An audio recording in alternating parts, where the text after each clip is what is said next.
राम हरे राम राम राम हरे हरे, हरे कृष्णा कृष्णा कृष्णा हरे हरे।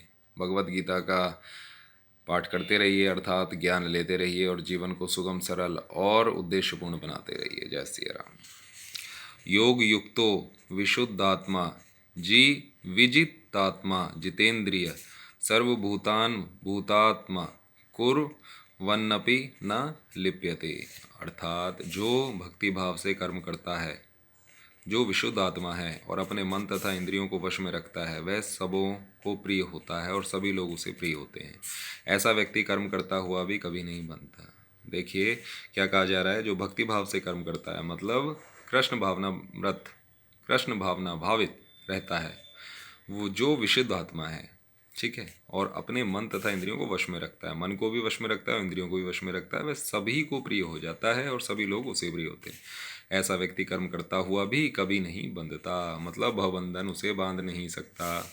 और तात्पर्य है, जो कृष्ण भावना अमृत के कारण मुक्ति पथ पर है, वह प्रत्येक जीव को प्रिय होता है और प्रत्येक जीव उसके लिए प्यारा है।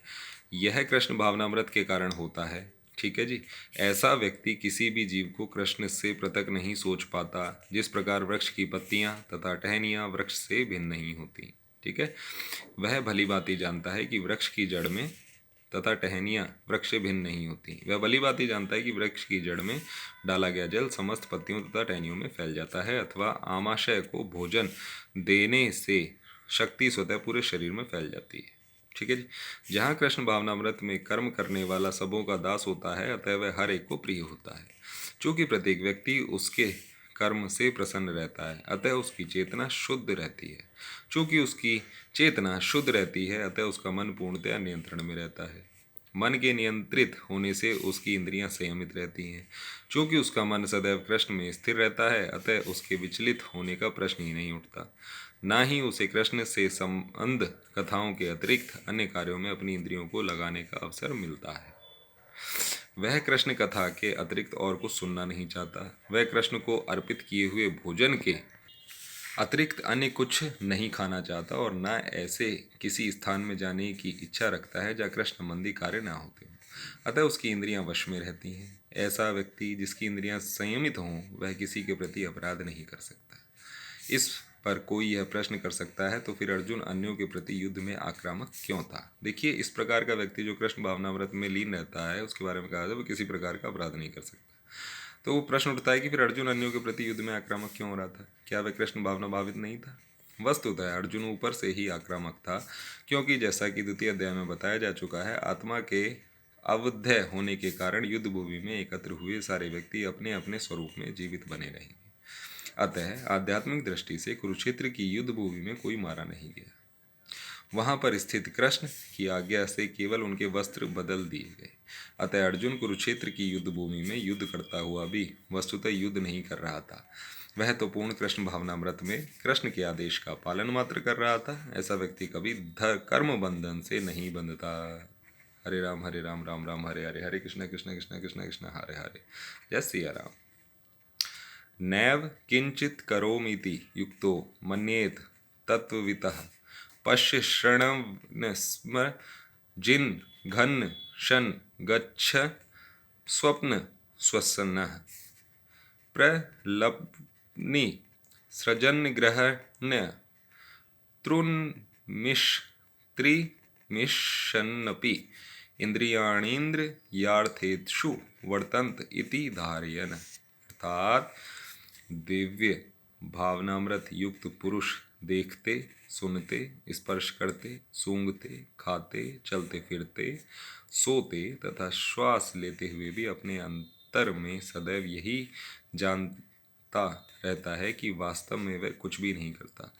बोलते, त्यागते, ग्रहण करते या आंखें खोलते बंद करते हुए भी वह यह जानता रहता है कि भौतिक इंद्रियां अपने अपने विषय में प्रवृत्त हैं और वह इन सब से पृथक है।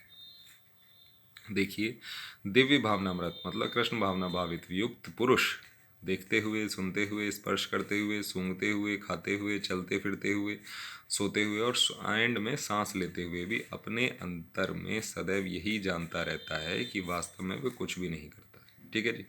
वह बोलने, त्यागने, ग्रहण करने, आंखें खोलते बंद करते हुए भी जानता है कि भौतिक जो इंद्रियां हैं वह अपने अपने कार्य कर रही हैं और वह इन सब से पृथक है। बात समझ आ गई होगी। चूंकि कृष्ण भावना भावित व्यक्ति का जीवन शुद्ध होता है, फलतः उसे निकट तथा दूरस्थ 5 कारणों कर्ता, कर्म, अधिष्ठान, प्रयास तथा भाग्य पर निर्भर किसी कार्य से कुछ लेना देना नहीं रहता। इसका कारण यही है कि वह भगवान की दिव्य सेवा में लगा रहता है। यद्यपि ऐसा प्रतीत होता है कि वह अपने शरीर तथा इंद्रियों से कर्म कर रहा है, किंतु वह अपनी वास्तविक स्थिति के प्रति सचेत रहता है, जो कि आध्यात्मिक व्यस्तता है। भौतिक चेतना में इंद्रियां इंद्रिय तृप्ति में लगी रहती है, किंतु कृष्ण भावनामृत में वे कृष्ण की इंद्रियों की तुष्टि में लगी रहती हैं। बात समझ आई? देखिए, भौतिक चेतना में इंद्रियां इंद्रिय तृप्ति में लगी रहती हैं, ठीक है। भौतिक चेतना मतलब जो भौतिक जगत है, इसमें इंद्रियां इंद्रिय तृप्ति की उसमें लगी रहेंगी, किंतु कृष्ण भावनामृत में वे कृष्ण की इंद्रियों की तुष्टि में लगी रहती हैं। तो क्या होता है, कृष्ण भावनामृत व्यक्ति के साथ जो कृष्ण भावनामृत पुरुष है या जो इंसान है, उसकी जो इंद्रियां हैं वो कृष्ण की इंद्रियों को तुष्ट करने में लगी रहती हैं। अतः कृष्ण भावना भावित व्यक्ति सदा मुक्त रहता है, भले ही वह ऊपर से भौतिक कार्यों में लगा हुआ दिखाई पड़े। देखने तथा सुनने के कार्य ज्ञानेंद्रियों के कर्म हैं, जबकि चलना, बोलना, मल त्यागना आदि कर्म इंद्रियों के कार्य हैं। कृष्ण भावना भावित व्यक्ति कभी भी इंद्रियों के कार्यों से प्रभावित नहीं होता। वह भगवत सेवा के अतिरिक्त कोई दूसरा कार्य नहीं कर सकता, क्योंकि उसे ज्ञात है कि वह भगवान का शाश्वत दास है। ठीक है। जय श्री कृष्णा। भ्रण्ययाधाय कर्माणि षड्गम त्वकत्वा करोति यः लिप्यते न स पापेन पद्मपत्र मिवाव सभा। अर्थात जो व्यक्ति कर्म फलों को परमेश्वर को समर्पित करके आसक्ति रहित होकर अपना कर्म करता है, वह पाप कर्मों से उसी प्रकार अप्रभावित रहता है जिस प्रकार कमल पत्र जल से अस्पृश्य रहता है। ध्यान से देखिए, जो व्यक्ति कर्म फलों को परमेश्वर को समर्पित करके, जो भी आप कर्म कर रहे हो उसे परमेश्वर को समर्पित कर दे और आसक्ति रहित होकर अपना कर्म करता है, वह पाप कर्मों से उसी प्रकार अप्रभावित रहता है जिस प्रकार कमल पत्र, आपने देखा होगा कमल का फूल जल से कभी भी टच नहीं होता, जबकि वो जल में ही होता है। बात समझ आ गई होगी। तात्पर्य है, यहाँ पर ब्रह्माणी का अर्थ है कृष्ण भावनामृत में है। यह भौतिक जगत प्रकृति के 3 गुणों की समग्र अभिव्यक्ति है, जिसे प्रधान की संज्ञा दी जाती है।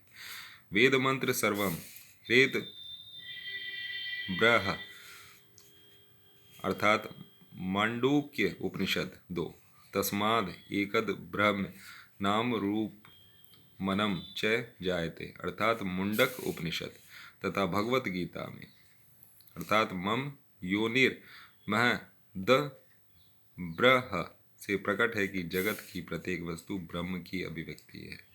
कहने का मतलब जगत की जो भी वस्तु है वो श्री कृष्ण भगवान की है, और यद्यपि कार्य भिन्न भिन्न रूप में प्रकट होते हैं, किंतु तो भी वे कारण से अभिन्न हैं। ईशोपनिषद में कहा गया है कि सारी वस्तुएं परब्रह्म या कृष्ण से संबंधित हैं, अतएव वे केवल उन्हीं की हैं। बात समझ आ गई। तो हमारा कुछ नहीं है, सब कृष्ण का है। जो यह भली बात ही जानता है कि प्रत्येक वस्तु कृष्ण की है और वे ही प्रत्येक वस्तु के स्वामी हैं, अतः प्रत्येक वस्तु भगवान की सेवा में ही नियोजित है, उसे स्वभावतः शुभ अशुभ कर्म फलों से कोई प्रायोजन नहीं रहता। यहाँ तक कि विशेष प्रकार का कर्म संपन्न करने के लिए भगवान द्वारा प्रदत्त मनुष्य का शरीर भी कृष्ण भावनामृत में संलग्न किया जा सकता है। तब यह पाप कर्मों के कलमश से वैसे ही परे रहता है जैसे कि कमल पत्र जल में रहकर भी भीगता नहीं। भगवान गीता में भी कहते हैं, मयि सर्वाणि कर्माणि संन्यस्य, संपूर्ण कर्मों को मुझे कृष्ण को समर्पित करो। तो कहने का मतलब, अगर जीवन में सुखी रहना है तो जो भी कर्म कर रहे हो, कुछ भी कर रहे हो, प्रभु को अर्पित करते चलो, आगे बढ़ते चलो। जय सिया राम।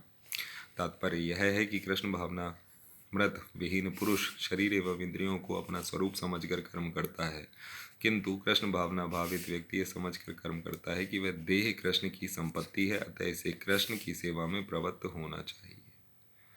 बात समझ आ गई। जय श्री कृष्ण, जय सिया राम, हर हर महादेव।